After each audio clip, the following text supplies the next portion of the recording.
माता वैष्णो देवी जा रहे श्रद्धालुओं के लिए एक बड़ी खबर है। भारी बारिश और खराब मौसम की चेतावनी के चलते माता वैष्णो देवी यात्रा को 3 दिनों के लिए अस्थायी रूप से रोक दिया गया है। माता वैष्णो देवी श्राइन बोर्ड ने यात्रियों की सुरक्षा को ध्यान में रखते हुए यह निर्णय लिया है।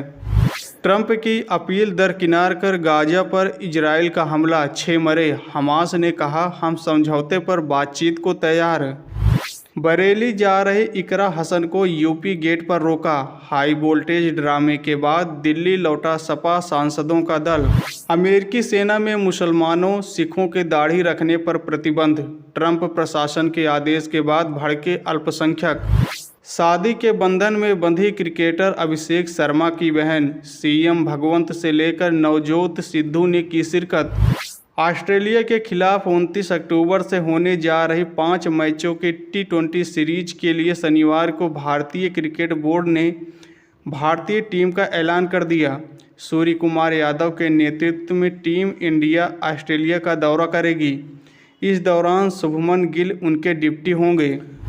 भारत मौसम विज्ञान विभाग ने शनिवार यानी 4 अक्टूबर को तमिलनाडु समेत कई राज्यों में मौसम संबंधी चेतावनी जारी की है।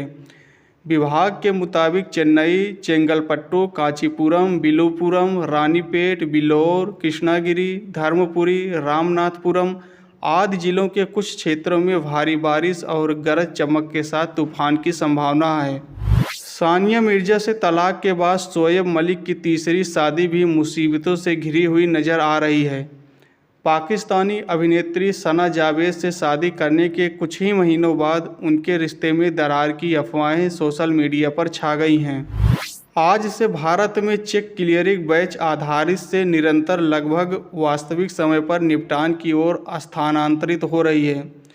4 अक्टूबर से जमा किए गए चेक पूरे दिन स्कैन और क्लियर किए जाएंगे, जिससे ग्राहकों को धनराशि तक तेजी से पहुंच मिलेगी और व्यवसायों को नकदी प्रवाह में आसानी होगी।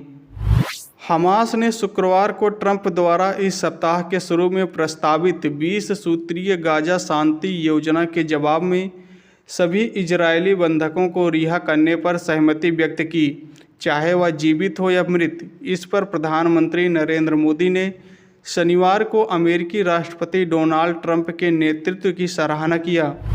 रेलवे भर्ती बोर्ड ने junior engineer, depot material superintendent और केमिकल एंड मेटलर्जिकल असिस्टेंट के रिक्त पदों पर भर्ती के लिए शॉर्ट नोटिफिकेशन जारी कर दिया है। लंबे समय से इन पदों की प्रतीक्षा कर रहे अभ्यर्थियों के लिए यह सुनहरा अवसर है। इस भर्ती अभियान के जरिए कुल 2570 पदों पर नियुक्ति की जाएगी। इच्छुक अभ्यर्थी 31 अक्टूबर 2025 से 30 नवंबर 2025 के बीच आवेदन कर सकते हैं। राहुल गांधी कोलंबिया के एक विश्वविद्यालय में छात्रों को डिसेंट्रलाइजेशन ऑफ पावर का महत्व समझा रहे थे, जिसके लिए उन्होंने कार और बाइक का उदाहरण दिया। बीजेपी ने राहुल पर तंज कसते हुए कहा कि हार्ले डेविडसन से लेकर टोयोटा तक के इंजीनियर उनके इस अद्भुत ज्ञान को सुनकर अपनी छाती पीट रहे होंगे। इंग्लैंड के खिलाफ 5 टेस्ट मैचों की सीरीज को बराबर करने के बाद भारतीय टीम ने वेस्ट इंडीज के खिलाफ 2 टेस्ट मैचों की सीरीज के पहले मैच में शानदार जीत दर्ज की। अहमदाबाद में खेले गए इस टेस्ट मैच के तीसरे दिन ही मेहमान टीम का बोरिया बिस्तर बन गया। इस दौरान टीम इंडिया की ओर से 3 खिलाड़ियों ने शतक ठोके, वहीं वेस्ट इंडीज के बल्लेबाज एक 50 भी नहीं लगा पाए। बिहार विधानसभा चुनाव को लेकर चुनाव आयोग अपनी तैयारियों को अंतिम रूप देने में लगा है। इसी को लेकर आज बिहार की राजधानी पटना के ताज होटल में सभी राजनीतिक दलों के साथ बैठक बुलाई गई। इस बैठक में बीजेपी ने चुनाव आयोग से बिहार में 2 फेज में चुनाव कराने की मांग की है। बैठक की अध्यक्षता मुख्य चुनाव आयुक्त ज्ञानेश कुमार ने किया। पीएम नरेंद्र मोदी ने आज युवाओं और छात्रों को बड़ा तोहफा दिया है। पीएम मोदी ने युवाओं और छात्रों के लिए कई योजनाओं की शुरुआत किया। इन योजनाओं का कुल बजट 62,000 करोड़ रुपए से अधिक है।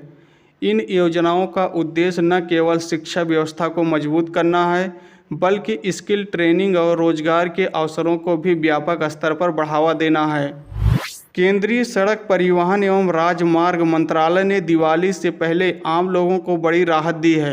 गाड़ी में फास्टैग न होने की दशा में मालिकों को दोगुनी कीमत चुकानी होती थी, लेकिन अब इस नियम में बदलाव होने जा रहा है। नए नियम के तहत अब फास्टैग न होने पर दोगुना नहीं बल्कि 1.25 गुना टोल शुल्क देना होगा। बड़ी बात यह है कि वाहनों में फास्टैग न होने पर भुगतान अब यूपीआई से भी किया जा सकेगा।